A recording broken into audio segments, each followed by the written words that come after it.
Olá pessoal, eu sou o Sr. Reis e hoje eu trago para vocês Kagurabachi, mangá criado e ilustrado por Takeru Hokazono, publicado na Shonen Jump. É hora de falarmos sobre o tal melhor mangá da história. Não, esse vídeo não vai ser um vídeo meme, e tudo que eu vou falar é para expressar o que eu gostei e o que eu não gostei de Kagurabachi. É bom? É ruim?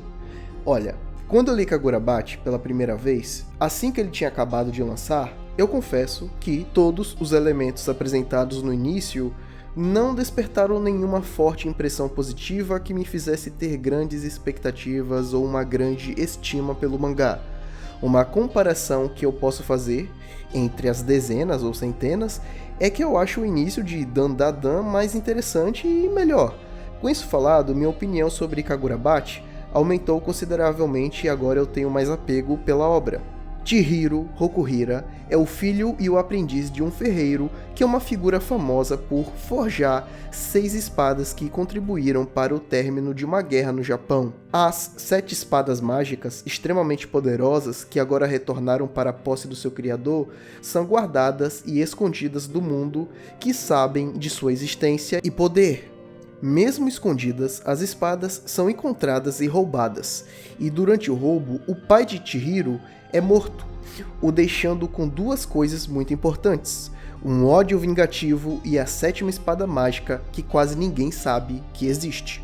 Certo, premissa simples e de certa forma já vista algumas vezes: magia, artefatos poderosos, sede de poder, vingança, várias lutas, etc. O início de Kagurabachi é normal e desinteressante.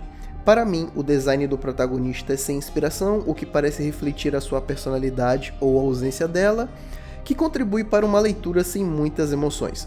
A arte, os elementos fantásticos e os demais personagens só parecem suportes para passar a impressão de algo sem inovação. Não é uma leitura com gosto ruim, mas sim uma leitura insípida. A única coisa que fez com que eu levantasse levemente minhas sobrancelhas foram as cenas de violência, que apesar de não serem nem de longe cenas fortes e impactantes, o bastante para me chocar, fizeram com que eu, por breves momentos, tivesse sentimentos de grata surpresa pelo fato de que o protagonista parece fugir do padrão por matar seus oponentes. Algo que não eleva a obra só por ter isso, mas que ressoa comigo pelo fato do meu gosto pessoal por coisas dark. Dito isso, o autor, Hokazono, faz um trabalho decente em progressivamente desenvolver elementos e adicionar o sabor que estava faltando aos poucos. Eu gostaria, nesse ponto do vídeo, de me atentar mais a temas do que outra coisa, porque eu acredito que vai ser importante para vocês compreenderem minhas outras opiniões sobre um dos personagens, por exemplo. Kagurabachi, apesar de aparentar pouquíssimo do que se gostar, tem temas bem interessantes. Temas com tanta riqueza que quanto mais eu pensava sobre, mais esperançoso eu ficava para saber como o autor iria prosseguir com a história. Um dos temas mais interessantes e fundamentais da história, que já foi muito bem trabalhado inclusive, é o tema de como as pessoas enxergam as espadas. Afinal, essas são armas de assassinato? Armas para proteger pessoas? Como elas deveriam ser usadas? Esse tema é excelente e dá uma grande oportunidade para o autor criar diversos cenários e introduzir diversas visões diferentes. Alguns dos personagens introduzidos até o momento já manifestam suas visões sobre as espadas e como elas deveriam ser tratadas. Esse é um tema que você até pode ligar com alguns dos temas de Samurai X.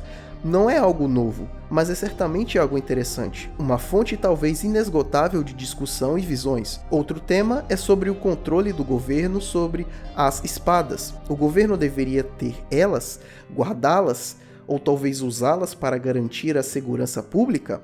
Esse é um tema que já foi introduzido, mas ainda não teve sua devida atenção. Outro é o tema de vingança, tão conhecido por muitos.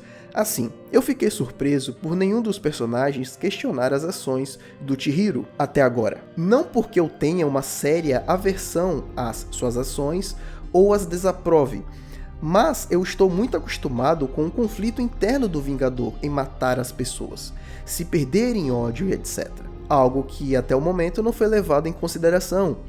Isso é realmente interessante. Até o capítulo atual, parece muito claro que matar bandidos e outros tipos de pessoas deploráveis não vai ser algo visto como uma questão discutível. Dito isso, a vingança do protagonista tem se resumido mais à ação do que à filosofia, algo que não é necessariamente ruim. Ele passa a katana e é isso mesmo. Quem não gostar, não gosta. Ele não está nem aí, e os personagens ao seu redor parecem indiferentes a isso. O conflito moral, tão típico de histórias de vingança, não existe aqui. Se progredirmos e começarmos a falar dos personagens e pularmos justamente para o protagonista, bem, o que eu posso falar sobre ele? Usando as palavras do próprio pai do protagonista, ele é metódico e muito sério. Um personagem sem muitas expressões, sem muito o que falar. Eu me peguei pensando sobre o que eu acho sobre isso. Acredito que um protagonista tão sério não é ruim, mas tira a graça de muitos que gostam de mais personalidade. Até o momento, ele não é realmente profundo, sendo sincero. Acho que o autor mal trabalhou com ele ainda, mas existem pistas de que ele está moldando o personagem, o que é bom. Falando ainda de personagens, eu gostaria de dizer que o vilão principal do primeiro arco, o Soujo, serviu muito bem e eu fico feliz de dar a Kagurabachi esses pontos positivos. Se lembram do tema sobre a visão que as pessoas têm sobre as espadas? Então, o Soujo foi ótimo também por isso. Uma das fórmulas mais comuns quando se cria um vilão é a de fazer com que ele tenha uma convicção que bata de frente com a do protagonista. Soujo foi um bom vilão por isso. Os seus outros traços são apenas complementares. O que faz ele ganhar boas notas é que ele tem uma interpretação própria das espadas e do pai do protagonista, podendo-se dizer que ele é como um fã de um escritor que acredita conhecê-lo, mas que nunca o encontrou na vida real. E mesmo que o protagonista pudesse argumentar que ele conhece o pai dele melhor do que ninguém e que ele sabe de como o pai dele via o seu próprio trabalho, a questão sobre as espadas é simplesmente tão aberta a visões diferentes que é impossível você não ter opiniões como a do Soujo sobre como usá-las, mesmo que batam de frente com a visão do seu criador. Além disso, Soujo foi bem apresentado, tendo boas cenas de luta, tendo painéis para vermos suas expressões e seu comportamento que no geral contribuíram para passar uma boa impressão dele como vilão para quem estava lendo. Mesmo assim, não existe muito para se falar dos outros personagens por agora. Eu tenho certas expectativas e impressões positivas, mas ninguém me chamou tanta atenção ainda. Os demais personagens são bons o bastante para você pelo menos gostar deles. E isso para mim até aqui é o bastante. As lutas são boas e o sistema de poder, apesar de não ter complexidade, tem uma das coisas que eu mais gosto em sistemas de poder.